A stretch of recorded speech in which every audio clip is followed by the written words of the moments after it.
H+III+T. This video is gonna get like super insane, like literally as soon as it starts. I go on like a 3-minute rant. That's just to catch people up for who don't watch my live streams. I get to the point like maybe like 3 minutes in. So if you watch my live streams and you want to skip ahead, I get over to the point in like a couple. I just want to put that out there because I know how the casual viewer is. It's like, oh, he doesn't get to the point in 3 seconds. Let me stop watching the video. No, I'm going somewhere. Bear with me. Enjoy the video. Fire Fizz. Chillo there, H+III+T. It's about that dang on time. Yes! It feels as if we're doing the summertime Knicks time report, gosh dang it. Because shout out Mr. Air Conditioning. Even though it's like 32 degrees outside, shout out to Mr. Air Conditioning for doing whatever it is doing. Because again, it's like 32 degrees outside, but for some reason my air conditioner's going. So, you know, shout out Mr. AC. I guess he was just left out. He couldn't wait until the summertime videos. He got to make his presence though. What's good with you, Mr. AC? Listen, Kevin Knox has been quoted to say that any Knicks fan that believes that the New York Knicks are tanking are dumb. Ladies and gentlemen, Kevin Knox just called you stupid. We're just going to get right to it. There's no segue, there's no creative intro. We're not going to have Justin Bieber and Crawford and them do the little back and forths. No, we're just getting into the shenanigans. Ladies and gentlemen, Kevin Knox thinks you're stupid. Did you know that? Did you know we're stupid, Joe? So there was one part of me that was a little bit upset at Kevin for proclaiming that I'm stupid for having vision, gosh dang it, for having the ability to see. That makes me stupid. And shout out to people who can't see and are listening to this, gosh dang it. This man thinks you're stupid too, but that's neither here nor there. But you know, I sat back and I said, Sever, wait a minute. I said, Sever, hold up, wait a minute. Put a little Frank in it, gosh dang it, listen. Okay. What the job was he supposed to say? Was he supposed to come out and say, yes, we're tanking? No.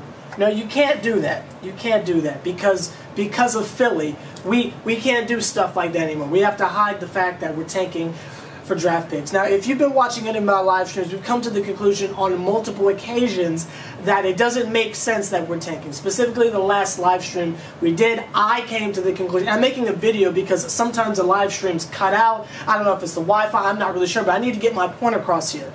I don't think we should be tanking. I don't think we have to do that anymore. The Knicks want a defensive culture. The Knicks want a team that can be competitive. We have that right now. And when the plan was wait till Kristaps comes back, then I completely understand keep losing games and just build up team chemistry. But you've gotten rid of KP. There's no one coming back from injury that's going to save our team. So having us purposefully lose isn't achieving anything. And again, they've redone how the whole draft thing works, so we have the same percentage chance if we've got the third worst, the second worst, or the first worst. It's 14%. It's not you tanking at the highest draft pick anymore. It's not guaranteed to you. Even if we get the fourth, it's like 12%. So mathematically, it doesn't make sense to continue to lose games. We're not guaranteed we're going to get the #1 pick. And with a crappy record, gosh dang it, we're not going to attract any free agents. And again, there's no more Porzingis. Regardless if he had to go or not, I'm going off the energy of what the Knicks were telling us. They told us in the beginning of the year, we're going to be trash, but it's okay. Fizdale's going to get these kids right so KP can come back and we can be competitive next year. That's what the Knicks told us. But now there's no Porzingis, so why are we still tanking? You want a defensive culture? You want these bums to be competitive? Guess what? Losing 15 games in a row isn't being competitive. When we get blown out tonight by the freaking Cavaliers, that's not being competitive. That's purposefully losing games. Team chemistry and being competitive are two different things. And when we've got an all-star on the sidelines who's going to come back from injury, then okay, who cares if we're losing games? But y'all let go of KP. He's gone. Not that I want him. I'm talking about the strategy that they told us we were going to do. For the 9 millionth time, I despise KP. I'm happy he's gone. But according to the energy that the New York Knicks are putting out there, We're not going to get rid of anyone. We're going to keep everyone, get everyone together so that when Kristaps comes back, we can just be this team plus KP, and that'll make us competitive. Maybe we can attract a couple free agents, maybe get a good draft pick to add on to what we have. But now that Kristaps is gone, there's no need to continue to lose games. So then I started thinking about, again, to my earlier point, if we're not tanking, right? Let's humor Kevin Knox for a moment. If we're not tanking,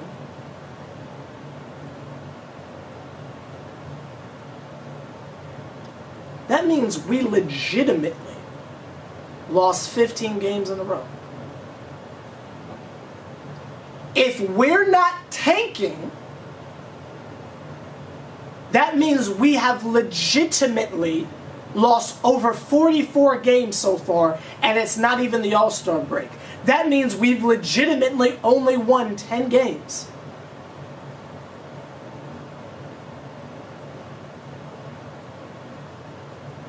Do you blame the players for that? Nope. Because according to Knicks management, instead of sticking to a rebuild, anytime an offer comes up, we're going to abandon all plans and go and try to make the team better. So when you add a DeAndre Jordan, who is mentoring Mitchell Robinson, when you add a Dennis Smith Jr. to make up for the fact that, you know, the whole Frank Ntilikina thing didn't work out so well, and Moutier's a bum, and you didn't believe in Trey Burke for some reason, you get someone to grow up with Kevin Knox in them. So when you've improved the team with players to help develop everyone, and we're still losing, who is there left to blame? If Fizdale is not purposefully losing games and we just suck, that means Fizdale is the worst coach of all time. And I've let Fizdale breathe. I haven't really gone at his neck like that. But when Kevin Knox said what he said, it made me sit back and think, what if they're really just this bad? If that's the case, Fizdale's got to go. Fizdale's got to go. Because we're talking about, we gave Derek Fisher the Flames, and he's technically better as far as records goes than David Fizdale. Jeff Hornacek was better than this. If we're talking about we're not tanking and this is just the result of a young team, y'all, Fizdale doesn't even draw up plays. He just tells them get after it. He just says whoever gets the ball, whoever grabs the rebound, push the pace and score. And we've just been letting this go with the guise of we're tanking. But when you really, like, wait a minute. If we're not tanking, then that means Fizdale is trash. This is a very dark place we're in. And again, I mentioned this a lot on the live stream, so this isn't so much for people who watch my live streams. This is just to genuinely get the energy out there, because sometimes the live streams cut out because Wi-Fi, I don't know. But y'all, if we're not tanking, Fizdale is the worst coach of all time. He wasn't hired by the Grizzlies. He was an assistant coach. When he did all that stuff with LeBron and them in Miami, he was an assistant coach. Did the whole interim thing for a team that was already winning on some Mike Woodson, took over for a team that was already winning, that was already going to make the playoffs, and was fired basically the next season. Like what, 10 games in or something like that?